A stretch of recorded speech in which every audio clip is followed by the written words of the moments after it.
see, he lives in you.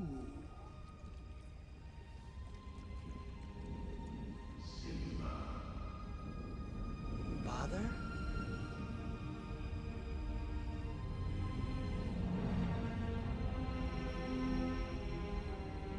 Simba, you have forgotten me. No. How could I?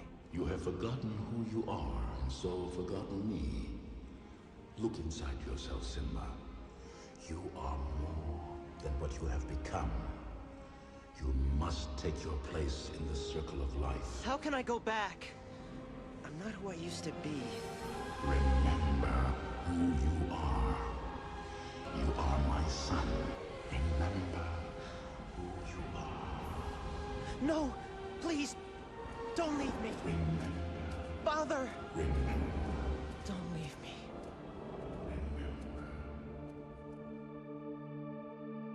I'm Alan Watts, and I've been following politics and geopolitics for a good part of my life. I didn't start off deliberately going out to find out everything that was possibly going on. In fact, I had no idea, to be honest with you, how vast the scale of an agenda, political agenda, is when you're bringing in a global society. Wars have many different purposes. Economics is only simply one big part of it, but cultural change and the building of empire through the defeated nations joining in leagues. Every country was basically signing the same laws, and had been in my whole life, at the same time, that affected their societies. Laws were introduced and bills were introduced unbeknownst to the people in those countries that it was being introduced in their neighboring countries or even across the water somewhere at the same time. I realized there was already a governmental control, obviously, that coordinated all of this, and it led me into the United Nations. For every single department of government you have on a federal, local, county, state, provincial level, the United Nations had an equivalent department to deal with everything. It was already set up, in fact, to be global government. H.G. Wells said at the League of Nations, which was the embryo for the United Nations, he said, this is the nucleus of the world governments, when eventually all laws will come from there, be passed and signed into law by treaty of all the member countries. Eventually, we won't even have to go through the farce, and that's what it is, of voting in parties or candidates, because in the latter part of the 20th century and now into the 21st century, we're being trained, rather obviously, to simply accept rule by experts, rule by scientists, rule by professionals, and that's what they mean when they call governance. That's the term used. How do you get a domesticated herd to move from a field, a system in which it's been grazing for 20, 50 years, this kind of system, to this field over here, this new field? Because we have reluctance to change. We like familiarity, we like routine, you see. You do it by various techniques, one of which is revolution. Most revolutions are bloodless. You have cultural revolutions, sexual revolutions. Along with that comes the music revolutions, etc. These literally are designed to alter and direct culture, knowing what kind of culture they'll have at the very end of it too. They know exactly what kind of culture they want to come out of it. You also can do it through crisis creation. Crisis after crisis has been hit on the people of the world since 9/11 happened. And we must understand that the techniques that are used abroad are also used at home in warfare. And we heard the term shock and awe. Shock and awe on the hard force level, as they call it, is bombs, all kinds of acoustic equipment to nullify enemies, scare the hell out of them through voice to skull and so on, which was used in Gulf War I, and it's all over the British media. But you can also use shock and awe on your domestic people again. You do it by crisis after crisis until the public are so terrified. See, the average person has a sort of confidence that they build up where they think, I can manage most things that come my way. Whatever little crisis in my life, what happens to other people, I can deal with. When all those around you are getting scared at the same time as you because they're losing their jobs, they've been threatened with pandemics, terrorists everywhere, terrifying people to even get on subways, and so on. And all those around you, as I say, are also in the same boat. You tend to be more easily directed by the powers that be that come out and speak with authority and confidence over you. That's why they give you a guy like Obama, who's trained in oratory. He was trained in oratory, not in truth, but in oratory, the technique of persuasion. Shock and awe, as I say, is a technique of making a person and a whole population punch drunk. And each one of those fears, you understand, the average person can handle one major crisis in their personal life, maybe two at the same time. It's understood in psychology and many studies that if you have maybe 3 to 4 crises hitting you personally in your life at the same time, you will literally go into an incredible depression, a reactive depression. You can't cope. That's understood. Apply that technique on a whole population. The thing is, there's not one of these crises that we're being told about that you personally can do anything about. What can you do about terrorism if it really exists all over the place? It's out of your hands, you're helpless. What can you do about a coming pandemic? It's out of your hands, you're helpless. What can you do about a nuke getting set off in New York Harbor or wherever? You can't, you're helpless. The message you're getting is that you're utterly helpless to defend, help, or save yourself. That is complete shock and awe tactic that's been used not only in the US and Canada, but across the world. Same strategy, because we're already global with the global society running us all. Massive psychology and warfare techniques in psychology has been used across the planet to make us succumb to fear and crises, as I say, and none of which we can actually do anything about on an individual level. Therefore, the leaders are presented to us on screen with uniforms or business suits and ties as politicians who speak with confidence, all scripted of course, and they seem to have everything under control. You're now basically a fearful slave looking up to the powerful master to defend and protect you. That's the simple technique of it. I've been speaking about the Rockefeller Foundation. I was mentioning the fact that in the United States, the Rockefeller Foundation, which also runs, I think it is the Carnegie Foundation today, maybe even the Ford, they're all combined. And the families that are given the intergenerational rights, if you like, or authority to lead the world to amalgamation under global governance. Mr. Rockefeller also is heavily involved in the world depopulation strategies. He funds abortion clinics across the planet. He also funds hundreds of other front foundations that you would think were independent from his, but they're actually front foundations. He funds them all through his money. You can trace them all back again to so-called family planning clinics across the entire globe, especially in the third world countries. It seems that Mr. Rockefeller is intensely worried about overpopulation in the near future from countries which will have no industry, etc. And he sees it as his right to start the decimating process, basically, of depopulation. Last winter, I got an invitation to attend something called the World's Citizenship Council, the annual meeting.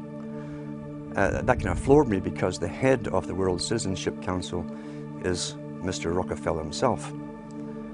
And here I am speaking out about and against them. So this did not come out of the blue. They try and get you on board working for them.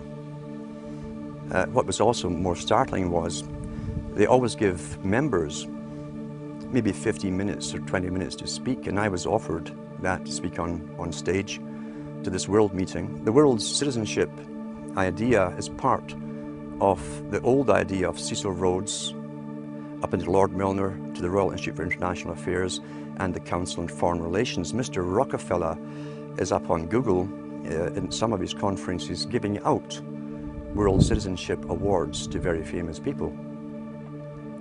So they've already bypassed and have bypassed sovereign nations a long time ago. What other benefits you get from being a world citizen, I'm not certain at all. But I was allowed, he said I'd be allowed to speak at this conference. He did not say what to speak about, or he didn't say anything what not to speak about.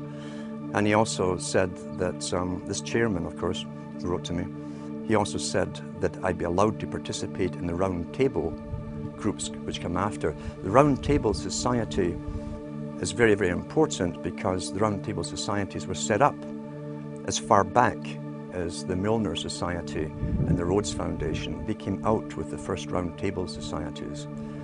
What they do is take the topics that are discussed at the main meetings, then they split off different tables to specialize in certain aspects of the speeches they've heard and find ways how to implement them into reality through media, promotion, various methods of propaganda and so on.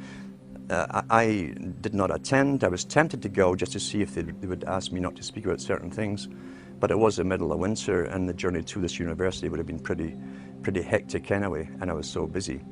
But you will be approached, and that's not the first time I've been approached to do this kind of thing. You'll find that some people are bought over. I should go back to Lord Bertrand Russell on this topic, because Lord Bertrand Russell said in one of his own books, the same book in fact, where he talks about those children who manage to escape the indoctrinations, who have intelligence and an ability to communicate to others, must be brought on board the system, employed by the system, bribed into the system if possible. That generally works with most people. He said, otherwise we shall have to eliminate them, because they did not want people around who understood an agenda that the general public are unaware of. Didn't want these people with the ability to communicate information, documented information, in a fashion that people understand out in the community where they could spread this word. That ties in with Mao Zedong, who said he was not afraid of armies. His worst fear was someone with a good idea, a great idea, a unique idea, and the ability to communicate it. So that is how they treat basically people with information. First comes invitation to join them. Many people do. As I say, Bertrand Russell backed that up by saying if they can't be brought on board, they must be literally eliminated from the public arena. That's how seriously they take this agenda at the top. They don't mess it around. The reason I think they don't simply come out and kill you straightforward is they don't have to do a messy job. There's many ways of killing you, especially in this day and age. But I think, to be honest, they're so arrogant right now at this moment. They're not too worried about the mass of the general population who are indoctrinated and updated with their indoctrination daily from television, as one example. About 100 years ago, this big organization with many branches, they wanted to rule the world basically using Britain as a nucleus of a system, an embryo, which also was going to be joined with the US under the Anglo-American establishment, wrote about the kind of culture and the changes of culture over a 100-year period that they would actually design. We're all tribal to an extent. That's why we even bother to vote for a tribal leader. This is well understood. That's why we're supplied with these leaders. And because the average man was to become more disengaged from his own destiny as the expert class arose, it was decided that the males would get their outlet, basically, gradually becoming helpless as males, through sports. Therefore, they'd have a tribal team they could identify with. They could cheer them on as they were winning. In their own personal lives, they were getting nowhere. They were getting disenfranchised, in a sense, as experts took over decision-making for them in all kinds of fields. So this was psychology at use, planned before they even implemented the sports. When radio came along, of course, they used that to the maximum. Sports for the men, radio soaps basically for the women, and then in came television, as I say, with its alpha state, its hypnotic state. It took off. It really, really took off. And men became glued to the sports shows. The big think tanks, and we've had think tanks to do with always planning the future and how they would create societies and even different cultures within 100 years, say, from this type of society to that society to the next society, how they'd implement it, and again always through the youth culture, which is easy to do if you have universal education. You can always mandate the same system, same culture to be taught to the youth. However, as I say, since the 1960s, once television really took off, sports used to only come out on Saturdays, and over a 10-year period, it gradually came on every night of the week. Until today we have even sports channels, sports. So now you see guys who are sitting home, who are basically powerless at work. They have bosses, they're powerless on the roads. There's police and traffic wardens and cops watching them. They have no means to feel strong. And so they tend to watch sports as a substitute. They project themselves into a game which they never participate in, but as long as their team wins, they feel something's happening in their life that's positive and it's successful. It's a very good substitute for many things as far as the elite are concerned. Now, the big think tanks that involved many professional people knew that they'd have to give something this for the males, and for the women they'd also give a substitute too. The intention being ultimately to alter society, drastically alter it so much that even the purpose, for instance, of marriage would lose any appeal. For the females, they gave them high fashion, accessible prices for high fashion clothes.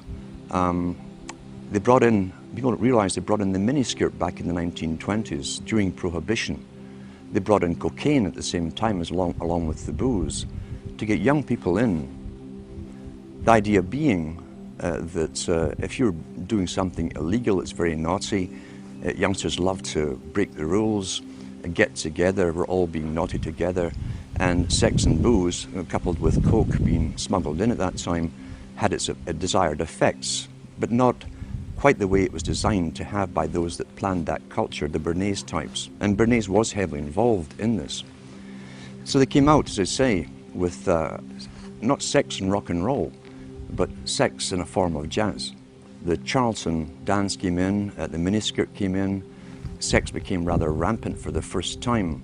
All the old traditional taboos were broken with one generation, but there was fallout to this change, this massive change in culture. The fallout being that they did not have the antibiotics to treat all the sexually transmitted disease that came along.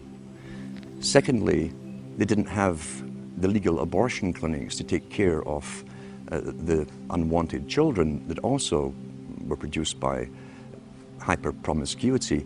They opened up big orphanages to try and take care of this, the boys' towns. They had ones for girls too.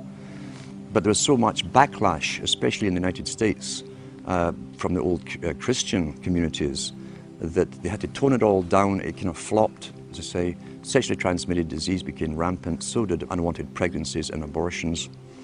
And so they went back to the drawing board, because remember, before this all happened, the big players, the new high priesthood, we'll call them, of the Time Lords, those who create the future, work in think tanks for the big establishment, had a definite mandate. The only problem was, how do you achieve that mandate over a time period? So they went back to the drawing board, and they've always known, for instance, that in wartime, more children are produced because young people who might go off to die tomorrow tend to be far more promiscuous. They brought this back after World War II big time and worked on it steadily. All our tax money went into one particular area of research, not just for the atomic weaponry and so on. It went into finding ways of finding a contraceptive that was effective. When they found it and launched it on the scene, at the same time as it launched what they called pop music, along with drugs, LSD and so on, they brought out the contraceptive. So then permission was given, in a sense, and promoted from the top down, even from the BBC, which is, remember, the BBC is owned by the British government. It's an arm of the British government. It talks on behalf of the dominant minority who rule Britain. So they began to promote all this stuff. All the DJs they'd bring on television would interview the top pop stars of the day. They were all stoned out their minds. Some of them were falling out of chairs. And the interviewers would say, "Tee-hee, aren't we naughty children?" All aimed at a young generation to emulate. This is what we do. Monkey see, monkey do. Once again, remember, the prime intent was to break the old culture of boy meets girl, going together for a while, getting engaged, getting married, having children. The family unit, they'd said, when they had the League of Nations, which was the precursor of the United Nations, said they'd have to destroy the family unit. Pretty well all of H.G. Wells's non-fiction books promotes all of this agenda. And in fact, he coined the term in the late 1800s. This is how far back this agenda of promiscuity had to go. He coined the term free love. And in one of his books written before 1890, he says, we must promote free love in order to destroy and end the obsolete family unit. Once that's done, he said, the family is no longer in the way when government comes for an individual. Each individual will be solely responsible to the government itself, and no family will stand up around them like a primitive tribe and defend them. At the same time, the foundations within the United States and Britain and elsewhere were funding what appeared to be far left groups, communist groups. So much so, as I say, the Rees Commission went in to look into this from the 50s to find out why top capitalists who owned international corporations and banks, international banks, were putting up foundations to fund far left groups. Well, we know now it was to literally destroy the old culture in order to bring in the new culture, the new society. So therefore you have the proliferation of sexual activity. The fallout still came from unwanted pregnancies, far reduced than it had before because of contraception. But then came the lead of the feminist charge, again funded by the Rockefeller Foundation in the States, to spearhead and demonstrate and demand the rights for abortion.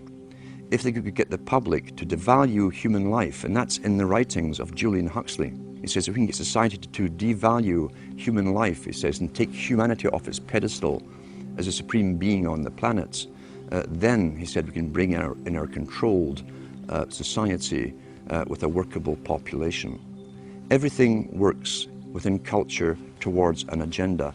And as Plato said so long ago, over 2,300 years ago, he said, culture and cultural changes must be authorized from the top.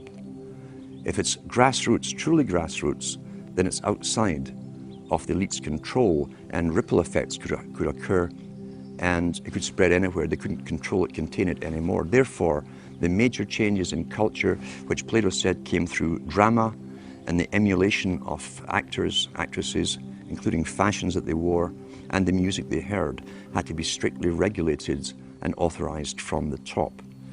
The whole science of this, which was always a science and understood by those in those businesses, was used to the maximum to literally drastically alter culture so radically in the 60s and 70s that they could never return to a past way of living. We tie that in with another big player, Lord Bertrand Russell, who had experimental schools under royal charter, where he could do things that anyone else would be locked up for doing. He said in his own schools, and there were mixed schools, he said that if he could encourage pre-pubertal sexuality amongst the children, encourage multiple partners from before puberty, he says the chances, because of study and observation, the chances of them ever bonding with one person for the rest of their life was pretty well obsolete, null and void, wouldn't happen. Therefore, that technique all came into play during the 60s. It was called free love. Drugs helped it along the way. And that was the beginning of what we saw as short-term relationships. Divorces became more and more common. Interestingly enough, divorces really took off not because society demanded it or it came from a need or demand from the people. Divorces took off because the Hollywood stars, and remember too, the drama industry, the entertainment industry have always said this, the people follow the stars. And they're the guiding stars in the so-called occult, you see. We tend to worship wealth and people and famous people. We want to be like them. We want to identify with them. The whole idea of divorces came out from Hollywood, the top stars leading the charge for this. Women started to talk about it, who was getting divorced, what actress from what guy, and so on. And gradually it put the idea across to them that, well, if they're getting divorced, then maybe so should I. At the same time, the Bernays techniques were used through all kinds of magazines. At that time, 97% of all magazine publications were aimed at women. Because advertisers have said, and it's still taught in marketing schools today, women are far more easy to get to go along with something new than males are. So within all these magazines and write-ups about their famous actresses, their heroines and so on, the rich ones, the average women were reading these stories and identifying with them. They were being told that you can do anything, you can have it all. You could have a career, you can have a family, you had a home. They gave them utter lies, and they coined the term superwoman. So across the whole of Europe and the States and Canada, at the same time, always coordinated at the same time, the media entertainment industry were promoting stories of superwomen. And they'd find someone, real or imaginary, we'll never know, who supposedly was a CEO of a company, who had all these children at home, had a great husband, could manage everything and could cook great cuisine, blah, blah. And that, of course, is a fantasy. This put pressure again on most women to try and live up to the fantasy, as all advertising does. And most of the stuff we're getting is advertising, or at the very least is basic psychological manipulation. Bernays techniques again. Remembering too that he called it the creation of a consumer society. Well-behaved people, as long as there's money going around, they would go into the material world and they would forgo having children. That's the same thing as Charles Galton Darwin talks about. If we can encourage the woman and the male to go after the material benefits of the world, there's a slimmer chance they'll actually have children who tend to be economically burdensome. People were addicted to television in a very short space of time. Most people still today think that all entertainment to do with movies, drama, is therefore nothing more than their entertainment. It never ever was that case. The greatest social messages are promoted through movies and drama, high drama, through the fixation of emotive sequences, emotional sequences, not logical, factual sequences, but pushing points across in an emotional way which register and fix in the mind. So emotional content is very, very important rather than going through an actual discussion or an argument using logic and facts.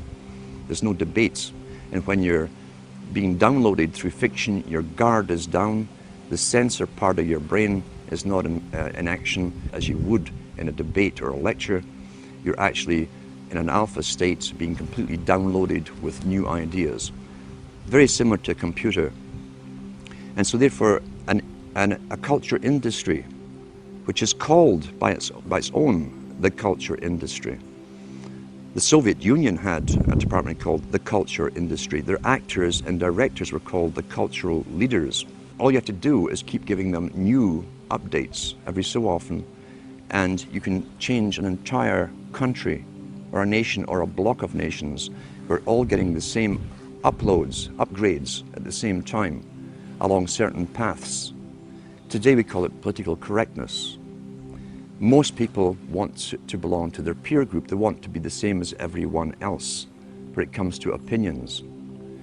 In fact, they judge their own personal sanity by bouncing ideas off their neighbors and friends who will answer back and agree on these same topics in kind. It doesn't matter if the topics or what you're given are facts or utter nonsense. As long as everyone agrees at the same time, you'll say, well, I'm sane, and your friends will all agree because they've had the same information given to them. We don't only get the same information given to us, we're led through sequences, even documentaries, to leave you with a predetermined fixed conclusion on any given topic. Most folk are once again unaware of this. They think, I've just been given all the facts on this topic And this is the obvious conclusion, which is always given to you by the final experts on the particular program. There's no thinking involved. We tie this in with the Brzezinski. Brzezinski said in 2 Ages. Now this guy was way up with the NSA. He's a master geopolitician. He admits that he works in 20, 50-year periods to do with geopolitics in other countries. But he said himself, the public will shortly be unable to think or reason for themselves. He says he was meaning by the form of information that was given to them, the type, the formulas that were in use then in the 1970s. And eventually, he said, they will expect the media to do all their thinking and reasoning for them. Well, that's happened today. That's why people today can't think outside of the programming from television. I'll give an instance, in fact, of why TV was so important, to show you that it was so important to have it in the homes of ordinary people. Now, most countries in Europe, for instance, up into the 1950s and 60s, and I'll give an example, is Britain. The working class people did not have credit cards. You could not get a credit card. You couldn't get a bank loan without collateral to put something up against it. So therefore you were at pretty well a fixed income. There was no extra cash outside of rent, food and so on, clothes for the children, essentials. There was no extras for luxuries. There was no credit given to them. Yet the British government, just like the Chinese government did 2 years ago, made it a mandate that every household in Britain must get a television set. And what they did, they made one exception out of all the things that the people could really needed. They made one exception. They allowed credit companies to come into being. They could go round the houses every week and collect half a crown or 5 shillings or whatever it was and pay off a used television set. The British government made a deal with the United States of America to buy in used televisions, which were then reconditioned to be sold to the working class all across Britain. As I say, they wanted a TV in every home. Now, since when is government interested in how happy you are at home? You know, there's another reason for this. And sure enough, the working classes all got these DER. DER was the company that brought them all into Britain. And the guys came around every weekend collecting their half crown, 5 shillings. And suddenly and I can remember where I was, it was one of the last areas really to get television, a real working class area. I can remember this high being taken by my parents to the local park on a weekend and passing dozens and dozens and dozens of other couples on the way with their toddlers as well. When he got to the park, which was a valley, there were over maybe 1,000, 1,500 couples along the grass in the valley. And that's where everything was discussed. Local politics, national politics, labor unions to do with their mining and so on. And everyone mingled with everyone else, old school friends and so on. That system had been going on for hundreds of years, where people communicated thoughts, real feelings, real things that really mattered to them and their communities, to each other, conversation. When the TV came in, and I was still about this high, within about a month, I could go down that park every weekend and no one was there. It literally overnight killed off the socialization and interaction between people and tradition, again, where they exchanged viewpoints, gave each other news, helped each other out, who was sick, who was this, who was that. Everyone helped each other out. And from then on, you could pass rows and rows and rows of these old, and they were called row houses, all joined together. And all you saw at night was the flickering of that bluish light in the windows. And that was the end. That was the end of real communities. It happened within a matter of about a month. The flicker rate on the television is very, very important. It was timed to be so many cycles per second, and it actually just meets with the brain patterns for an alpha state. When our brain sees it through our eyes, we start to adopt that flicker rate in our mind, and we go into a deep alpha state. Watch children and watch their mouths. They drop open. They won't hear their parents talking. They're hypnotized, in fact. Why would they give that particular flicker rate when they could have chosen of a whole variety of flicker rates? It wasn't an essential thing to have. So it was done for a purpose. It was meant to be hypnotic. It was meant to be used as a tool of propaganda and indoctrination, even through the guise of entertainment and so on. It also was to create a new society because they were the avant-garde, as I say, leading the sexual revolution through drama, through little documentaries, fiction, non-fiction, all combined. Once again, back to Plato. The audience see what they see. You understand that it's even worked out towards different age groups. There's something on for everybody's age group. Each age group is actually being updated as well, even the elderly ones, into new ways of thinking or seeing things. But the target mainly was for youngsters.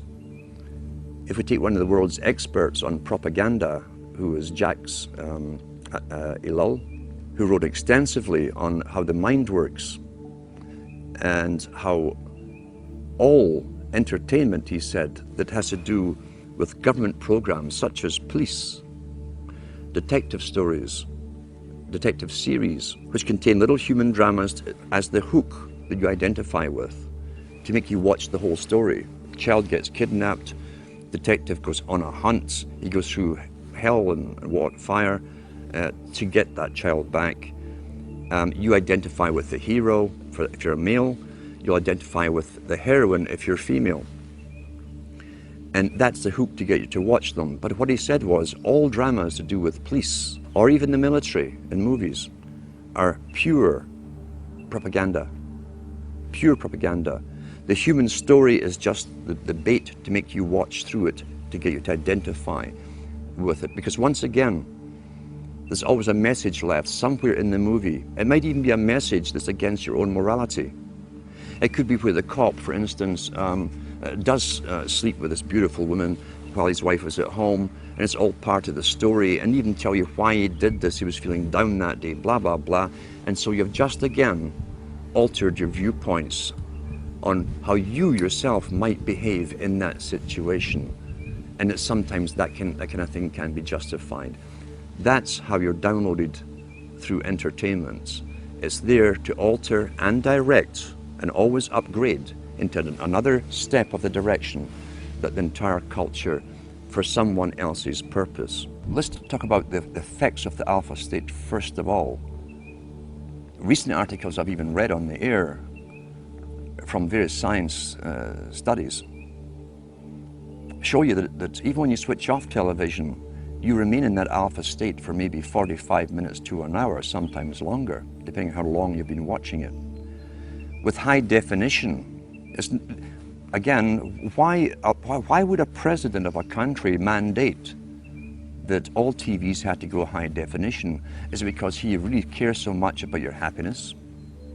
He wants better quality for you? Or is there another reason for it? Well, I'm sure the effects of the old flicker rates and what it did will also be incorporated in high definition, but with even more added benefits for bringing you into a complete hypnotic state. How do you wake someone up who's addicted to television? You can't.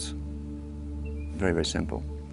You can't get your daily brainwashing, where literally it's bypassing any consciousness in the person. You can't take that every day and still try to wake up and learn at the same time. I've known people who've gone through complete withdrawal from television and gone into depressions because their entire routine is broken. They also have time on their hands, which is a big aspect of control, remember too.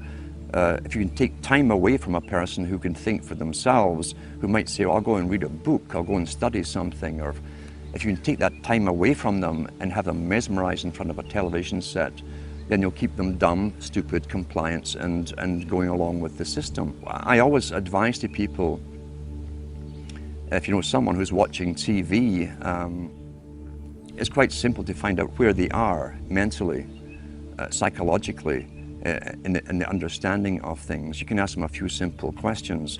If they give you standard television answers, forget it. Simple as that, forget it. If you see some spark of their own opinion coming in, there's maybe a chance you can do something with them. But you cannot get off. You see, television can be classified as a drug. Any addiction is still an addiction. Television is an addiction. People watch 4 or 5 hours per day. Top psychologists and even the United Nations have talked about the use of television for creating the new culture for children. How many people know that all government agencies or departments, all governments in the world, basically, have departments of culture which hire cartoonists and pay their expenses to do cartoons, always incorporating the latest political correct story to do with environment, waste, bad adults, and how they've destroyed the planet through their consuming, etc. How many people realize as you plonk your children down in front of it to babysit them that they're actually being brainwashed scientifically. And these cartoons were designed by experts to get their message across to those children, implanted in their young minds, fixed in their young minds forever for the rest of their lives, ongoing daily, and even right down to the novels that you read to children that are designed for children too, which will incorporate all of this, all paid by government grants to authors and writers. You literally have to take it into your own hands. It's one of the most dangerous tools that can be used. It's also dangerous in this extent that why do you think government licenses TV stations? If you were an independent producer, TV station who came out with this kind of information, you would not get a license. You'd have to be authorized and politically correct with a whole bunch of things to do and not to do written out before you'd be given a license. And you'd be checked on every so often to make sure you were following those topics that you're allowed to. If you want to advise people on television, and you can do this with yourself, how to train yourself, how to watch television. If you never get involved, you understand a storyline, you watch a movie, but don't get involved in, as I say, there's always a thread or a hook for you to follow, a plot, whatever, the chase. The guy always ends up with the beautiful woman at the end after going through hell to rescue a child or whatever it happens to be or save the world. If you can stop yourself from getting lost in the emotional part of it and study the movie as you're watching it, you'll learn the techniques that have been implanted in the movie itself. That's a great way to learn. If you can do it with yourself, you can also show other people how to do this, to actually study everything as it's been presented to you. And eventually what you'll find is that when you're watching even documentaries, you'll see how the documentaries themselves are shaped to give you the opinions, often very strong opinions, without giving you specific facts or giving you distorted facts, etc. Learn how to critically analyze and think as you're watching. And if you can show others this technique, a good example is sit down with someone who regularly watches a good movie, one that you've previously watched, and then point out all the politically correct little inserted words, slogans, phrases that have been put in there, and show them how it's been done. That way it can actually be fun to study television and write down all the different things that they've missed, but it's all implanted subconsciously in their mind, because those implants, those subconscious implants, will become their opinions, and they will never know how they arrived at them. They won't remember it's from this particular documentary, this particular movie, or whatever. So that can also be fun. That's a positive side of it. You can train anyone to do this. With the internet, the first person to mention it that I know of, at least to the public, was again this master, Brzezinski, in his book Between Two Ages. In the early 70s, he said, shortly a system will be given to the public of mass communication, which will cause a revolution, be a revolutionary thing to change society. But he also mentioned and hinted at the fact that there would be regulation behind it. He mentioned too that those who brought it in would never lose control, the main control over the internet, because after all, knowledge is power. Knowledge has always been power. That's why, all done through the ages, the real machinations of government are never told to the public. Real power comes from understanding and having all the facts on any particular topic. So therefore, the internet was to be given to the general public with other intentions. Initially, it was to get them all into it. Now, what did the elite want to achieve? What was their point of view? They wanted people to become so used to the internet they couldn't do without it. Now we see businesses really can't do without it. They can't imagine going back to pencil and paper and taking inventory and all this kind of stuff. For the youngsters, who must be the generation they target, they made sure that's the only thing I knew about the internet from the media. I was completely ignorant about it, and computers. The only thing I knew was there was lots of pornography on it. Every paper kept telling you about it, which again is the same old technique they used in the 60s and 70s. Aren't we naughty? Wink, wink, for the rock stars on television. Knowing all the youngsters would get into it when their hormones are high. That's all they're thinking about. But once folk were addicted to it, they also planned to gradually alter it, keeping the people addicted to it as they changed it into another system where mainstream media, the authorized media, the culture creation industry media, would eventually have prime, or the main dibs, the first grabs at the main bandwidth that eventually they're claiming will have to be reduced.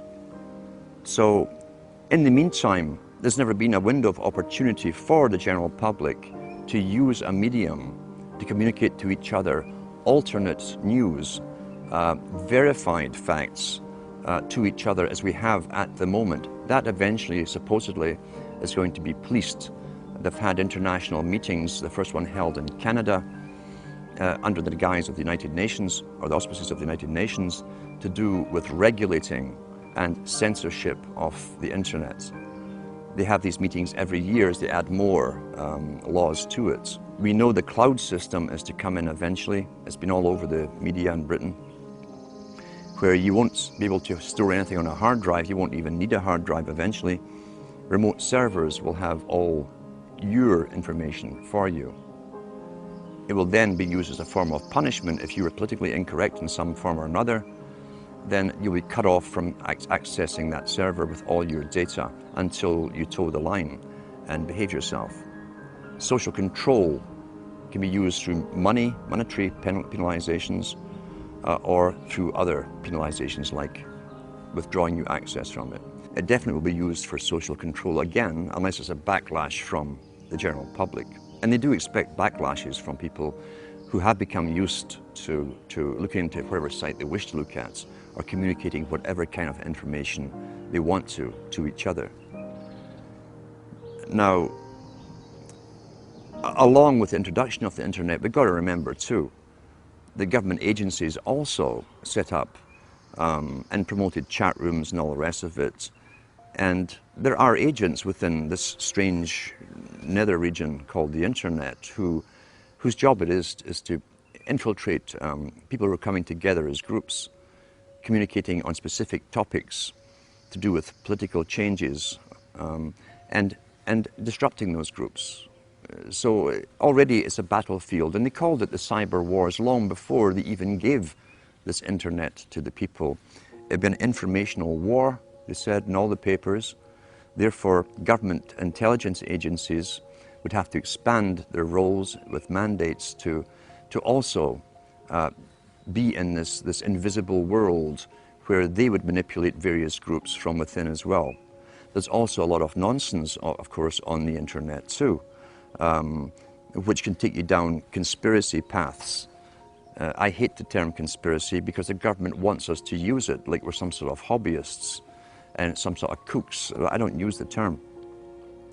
But that's become the most popular type of site now, is conspiracy site. And there's many out there, there's professional agents out there as well, who've been funded by governments and even launched by governments to be well known, especially in Europe, to lead the conspiracy sites. Then they bring in the UFOs, the aliens, until you have achieved your goal. Counterintelligence. Let's talk about counterintelligence and how it works. What is intelligence? Intelligence gathering is sending agents out to simply listen. To listen in marketplaces, bars, cafes, as to what the people are discussing. Lawrence of Arabia, in his own book, 7 Pillars of Wisdom, was trained as an agent. He was trained in Arabic languages. He was given lots of money, he and 11 other people, trained from Cambridge, and sent over to the Arabic countries to start up Arabic newspapers. Once they started putting stories in the newspapers, they went round the marketplaces, they hired lots of guys to listen to gossip, to see if the intelligence they were putting out in the papers was being discussed by the recipients, the readers. That's basic intelligence gathering. What is counterintelligence? Counterintelligence, from a government's perspective, is taking information and data that could be crucially, it could be bad for the ruling regime, and finding ways to counter that knowledge, counter it. What you do, standard-wise, if you can't defame the person who's bringing out a truth or kill them, is to bring out your own heroes. Launch them well, finance them well into the same area, saying the same stuff that others are talking about. It's called intelligence, giving out facts. And once they have the following, then they start bringing in aliens and UFOs, and they bring in the New Age, the whole New Age religion into it. Spirituality is the big term they're using today. Until a newcomer, a skeptic, will hear this stuff from the paid agent, who's very good, who says gives the same data as the person who doesn't go into the UFOs and so on. But the guy who doesn't go into the UFOs, aliens, reptilians and all the rest of it, suddenly is thrown out with the other guy.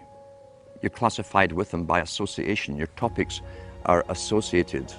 Even though you stay clear of the fantasy stuff, the disinformation, you'll be lumped along with them. And then you've countered the intelligence. When you mention the facts, people laugh at you, say, oh, you probably believe that the aliens are running the world now. And that's it. That's counterintelligence. And that is also all over the internet. And it's paid for by, again, government psyops operations. Some groups that I've found are doing really good work, where people decide to get together physically and they will choose a book to read to do with the factual data that's available to the public that can be proven. Oh, Henry Kissinger. And they'll go through it, they'll analyze the book, they'll analyze the phrases, they'll analyze the contents. They start to participate in what they're reading, because others will remember this particular era, this time when this event happened, can add to the thing and so on. That's participation, that's communication. And other information, as I say, from those involved who live through things can be added to the whole thing, giving you a much more complete picture. So it's a good idea to start this kind of thing off in your local area, even if there's only 2 of you that started off. Don't sit and laugh. It's kind of comical at first when you say, oh, but we discussed this book. You've never done anything like this in your lifetime. Sit down and get yourself a coffee or a beer or whatever you need, and take turns at reading. And ask the other guy, do you have anything to add to what I've just read? Do you have any insights into it? What do you think of this? It gets you stimulated into participating and really thinking, because everybody who's alive today has been trained literally not to have to think. As Brzezinski said, shortly the public will be unable to reason or think for themselves.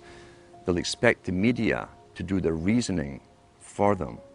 So let's counter that. Let's get back to thinking for ourselves, using the data, the material, get involved, start using our minds again. And you'll be surprised, it's like a muscle you haven't used for a long time, how quickly you start to use it, how sharp you become so quickly. And if you can get larger groups and larger groups together doing the same thing, and then you can branch them together, communicate together, then they suggest other books that you haven't heard of. Maybe you need a particular book for evidence. I have stacks of them at home. Everyone has access somewhere to some material that got stuck away. And when you start putting all of this material together, mainly through, as I say, discussion and reading groups, you can add to the knowledge. The more knowledge and facts, actual factual data you can put together, the bigger your arsenal is. And the easier it becomes to show people and convince them, look, this is authenticated stuff. Here's the factual data, here's the physical book. Read from that book, and then have your discussions. What do you think about this? What do you think they meant by this? What do you think has happened? Have they fulfilled this part of an agenda? And most people will say, yeah, they have. Well, here's how they did it. The evidence is all there, but knowledge, remember, is scattered. That's also why, since the 70s and so on, televisions were put up in places where people used to communicate to each other, bars and restaurants, the pubs of Europe. Everyone talked and discussed everything. The televisions were all put in for a reason. And now everyone's mesmerized and you can hear sports or loud music. You can't communicate anymore. That was government promoted because the government licensed the big chains of taverns and pubs all throughout Europe. And so what you've got really is deliberate attempts. Nothing happens for no reason. Why? The customers weren't demanded. They were bored in bars as they discussed topics. People would just move around the pub talking and listening to the conversations, and they'd join in the one that you liked. Why was it so important to destroy communication? It's because it's a main propaganda tool that stops communication between people, even in a room. If you notice too, they don't even discuss the topics, once the news is read to them, to each other. They've both been downloaded with the opinions. You don't have to ask what their opinion is. It's going to be the same one as you've been downloaded with, left by the expert. So we've got to get back to communications and communicating with each other and finding the evidence. Knowledge is scattered. Knowledge is power, so it's scattered all over the place in thousands of books.